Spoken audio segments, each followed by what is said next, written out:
I was just lying down again to go to sleep, and this is what I saw and heard. I saw a shepherd with some sheep and lambs in an area of dried yellow grass. The shepherd was saying to all these so quietly and calmly so as not to scare them to follow him to a new area with greener pastures. As the herd followed him to the next pasture, there was such green grass everywhere and a beautiful blue river. The sheep were white and spotless, and the little lambs were white with a few blemishes. As they moved to this new pasture, I heard him say, "This grass is greener and cleaner and has never been corrupted as in times past. This grass is my original word before it was corrupted. This river is ever flowing and living. It is water that only I, the Lord, can give. The other pasture was withered away, but it was corrupted and poisoned over time but this is true and what you need. So eat till your hearts are content." He said, "There is plenty of room for you and your babes. There is also more room for the many to come. Look around you, and see the salvation that I truly shall bring. As time goes on, these young lambs will grow and become just as spotless as you sheep. As the others come into this pasture, their blemishes shall also fade away. As this pasture becomes more full, then, oh, what a wonder you shall truly see. My end-time harvest is now ripe, and you must help them in here as you were led. Lead them about this beautiful pasture, for there is plenty to eat. None of this pasture has ever been corrupted, and it has been kept just for this time immemorial. It has waited oh so long for such a time as this. I have preserved it for you and others that are now coming to feast here too. No corruption has touched this and never shall. I preserved it just for you. As these others come in and feast, lead them onward and love them as one of your own. For I love all and want none lost. This was preserved for them also. Oh, what a wonder you shall behold. This was promised oh so long ago. Now it is here, and you shall behold. Such wonders you shall now see that have never been shown, such miracles and revivals as has never been done. Many were started, but then they died out. But this revival is my end-time harvest. You are my workers, and now it is time to work my harvest. Many prayed for this time and were not able to see what you shall now behold. So get on your knees and pray as you have never done. Get out and teach the true gospel of me. Make sure your actions match up with your words. Many are hungry and thirsty now and want to see the realization of me. If your actions don't meet your words, then their blood will be on your hands when they turn from me. You are supposed to be my light in this dark hour. So I say shine. Shine for me as you have never done.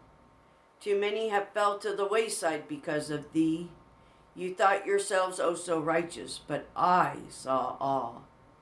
Many have found me outside of your walls. You said, "Come, come, welcome, welcome," but welcoming you were not.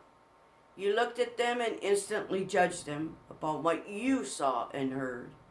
Now I'm calling my so-called houses of worship to do their job. You say, "But we are." Then how come there are no new ones in your churches? How come there is no altar call for repentance?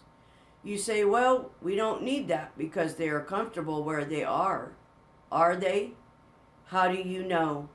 Do you see with my eyes and look at the heart, or only go by what you see?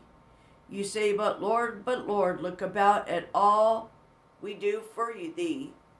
Well, what do I see? Do you know my heart and what I see? You think you do, but you do not. You only see as you wish. If you saw with my eyes and were more awake, then you would feel my heart's cry for this oh so wicked generation. You would try to win these souls for my end time harvest and not be so caught up with your ways and rituals. Why, oh, why must you be this way and not hear my cry today? This is the biggest revival coming your way. You need to prepare for these that have fallen away. You need to wake up and listen to me. How can you help these if you are still sleeping and will not wake up yourselves? You say, but we're on a time limit and it must be this way. This is the way we were taught and it has to be this way. Again, I say, who said this? Was it I? My apostles were fishers of men with no rhyme or skill. They had no lessons on what to do. They just went wherever I sent them and talked to me. These men have thrones in heaven for what they did for me. They not only taught of me, but many gave their lives for me. What sacrifices have you made for me? Did you give up home and family for me? Did you give up your life and all for me? These men had no jobs or income to pay their way. They did not question where the money would come from. They were poor and carried little. But the most valuable thing they did indeed, they carried, and that was the message of me. You will not be rewarded for such a job as you think. Many think, but I do this or I do that. What are the true judge? What are you the true judge of what you do? You say, but my family, my job. These men had family and jobs and they gave them up for me. You say, but Lord, you don't understand. I have a family to support and bills to pay. Well, I say, what about me? You're so caught up with all this that you have forgotten about me. I said that I will supply all your needs. Do you think that this does not include everything you have need of? But Lord, I need the money. Well, I say, don't you need me? Choose you this day if you will serve Mammon or me. What and who are more important, your money or me? Again, I say, choose you this day who you will serve. No more riding the fence or I will spew you out. I don't want someone with a wishy-washy way. You have many who look at your actions more than your words. And a lot of your actions do not match your words. How much time do you spend with me in a day? You say, well, I put a certain time away for you a day.